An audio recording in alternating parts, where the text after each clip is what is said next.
Hey you guys, it's me, KTB, and today I'm going to be reviewing The Rosie Project by Graeme Simsion. I'll read you the synopsis as usual and then I'll give you my review. I'm not good at understanding what other people want. Tell me something I don't know. Love isn't an exact science, but no one told Don Tillman. A handsome 39-year-old geneticist, Don's never had a second date. So he devises the Wife Project, a scientific test to find the perfect partner. Enter Rosie, the world's most incompatible woman, throwing Don's safe, ordered life into chaos.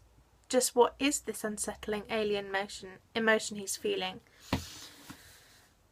So, as was evidenced in the synopsis, we follow a character called Don Tillman, who is on a quest to find a wife, and he, from what I could see, was a man who has Asperger's but is undiagnosed with it, so he kind of likes scheduling stuff and being on time, and he's an awesome character. And then Rosie comes in to Don's life after he's started his quest to find the perfect wife, and she doesn't meet all his criteria, of course, but she's someone he can't get out of his head and he can't stop thinking about, and he absolutely is starting to fall in love with her a little bit, and to the extent that the woman he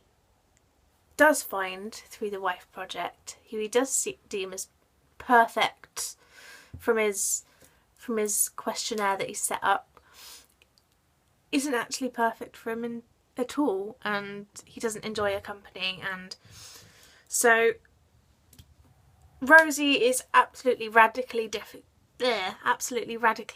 from Don, almost too radically different, but you know, it was very much highlighting the difference between her and Don very easily, and I really enjoyed seeing them together, and I liked their banter, and for me, they were great.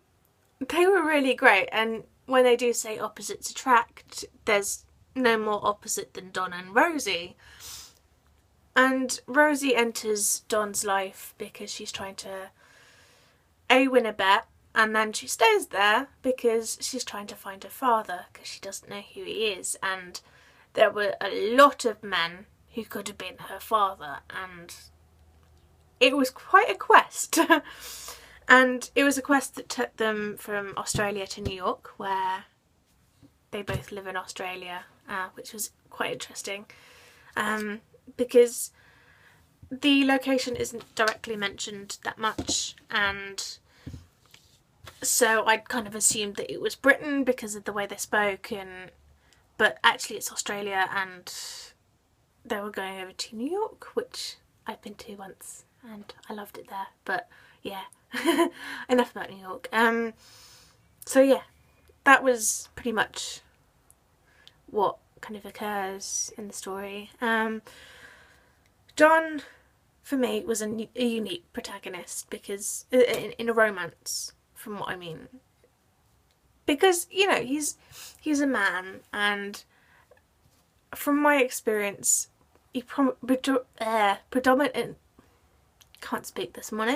predominantly get females who come across this really hunky man with a six-pack who says all the perfect words to them, and they go swoon and decide that they've fallen madly in love with him in a matter of days, and that kind of format gets really boring after a while, and you start kind of seeing the flaws in it. And despite my love of kind of knowing what's going to happen in some ways for books, the predictable, which is why I kind of like romance anyway, it's really nice to come across something that's a bit more unique, and while it's still kind of following that kind of set path, but having completely new aspects to it. And this book had all of that with Don, because he's a bloke, he's got Asperger's from what I can tell, and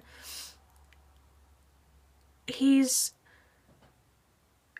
wonderful to kind of be hearing his thoughts for throughout this book, and I really enjoyed being privy to his to all that he thought about Rosie and all that he thought about his life, and he was really nice to kind of take a peek inside, and I really enjoyed that. And so yeah, he was a wonderful character, and Simsion managed to reverse go against what's usual for a romance novel and do something new and interesting, and he did it amazingly well because I loved Don. And so yeah.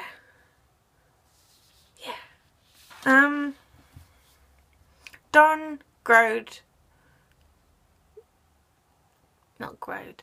showed growth amazingly, and he underwent this whole journey, and he changed as a person, which is always really nice in a character, because, you know, my top 2 things that I can say about character, if your main protagonist is goes through some growth and they keep that growth and they are active in all their decisions, and he was both for me. He was both active, he went through growth, his schedule became less important to him, and it was amazing to kind of witness that, and I really enjoyed kind of witnessing that. So it was something that I loved.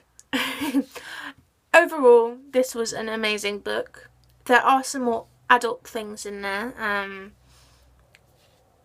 so I would kind of recommend it more for, you know, 16-ish age, 16 plus at least. And even if you're not the most devout romance reader like I am, because I've read quite a few, this book would be a definite read. It's funny, it's engaging, the characters are great, and it's different from every other romance book that I've read. So it's, for those of you who don't like the predictability of romance, this is a different one. This is completely different from most romances because its main protagonist is a man. So yeah, there's always difference. There's always different books within a genre that can appeal to a new market, and this one is romances shot at a new book that appeals to different types of people. So yes, I would thoroughly recommend it, even if you're not particularly fond on romance, because it's very interesting and it was very compulsive. I stayed up until like 3 reading this in the morning, and yeah, I couldn't get enough of it, so well recommended. Okay, I'll put the links down below. Please please click that like button and subscribe and share with all your friends, and I'll see you next time. Yeah, bye bye.